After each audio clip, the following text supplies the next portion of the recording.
지은호는 고백했다가 거절당한 충격이 채 가시기도 전에 지혁의 결혼 소식을 듣게 되었다. 결혼은 절대 하지 않겠다고 단호하게 말하던 지혁이었기에 그 소식은 더욱 잔인하게 다가왔다. 처음에는 단순한 소문이라고 생각했지만 곧 현실로 드러났다. 지혁의 결혼 상대가 정보아라는 사실은 은호를 한순간에 무너뜨렸다. 은호는 가난한 집안 환경 속에서도 꿋꿋하게 버텨왔지만 사랑 앞에서는 가난이 족쇄처럼 발목을 잡는다는 사실을 절실히 깨닫게 되었다. 고백하던 날 지혁의 단호한 눈빛이 떠올랐고 그것은 단순한 거절이 아니라 가난한 자신을 받아들이기 힘들다는 의미처럼 다가왔다. 돈도 배경도 없는 자신의 모습이 초라하고 부끄럽게 느껴졌다. 은호는 사랑은 가진 것이 없어도 할 수 있다고 믿었지만 결국 자신은 가진 것이 없어서 사랑조차 할 수 없는 존재가 되어버렸다는 깊은 절망 속으로 빠져들었다. 그녀는 점점 더 스스로를 갉아먹었고 열등감은 뿌리 깊게 자리 잡았다. 어느 날 은호는 웨딩홀을 함께 둘러보는 지혁과 정보아를 보게 되었다. 손을 잡고 선 두 사람은 그림처럼 잘 어울렸고 정보아는 환하게 웃고 있었다. 지혁은 미소를 짓고 있었지만 그 장면은 은호에게 견디기 힘든 고통으로 다가왔다. 자신이 꿈꿔왔던 자리가 눈앞에서 다른 사람의 현실이 되어가고 있었기 때문이다. 집에 돌아온 은호는 무너져 내렸다. 가난 때문에 사랑도 꿈도 모두 빼앗기고 있다는 생각은 그녀를 오감했다. 한편 지혁의 집안 역시 복잡했다. 아버지 이상철은 겉으로는 아들의 결혼을 반겼지만 속으로는 무거운 의문을 품고 있었다.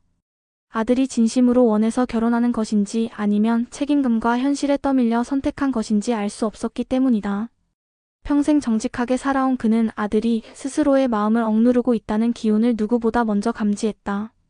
어머니 김다정은 겉으로는 아들을 자랑스러워하며 웃었지만 내심 불안함을 감추지 못했다. 결혼이 아들의 행복으로 이어지지 못할 것이라는 불길한 예감이 끊임없이 밀려들었다. 그녀는 밤마다 홀로 앉아 지혁의 선택이 정말 옳은 것인지 곱씹으며 한숨을 내쉬었다. 할머니 조옥래는 누구보다 직설적으로 불안을 드러냈다. 손자의 눈빛에 이미 진심이 담겨있지 않다는 사실을 알아차렸고 그 결혼이 오래 가지 못할 것이라는 직감을 거두지 못했다.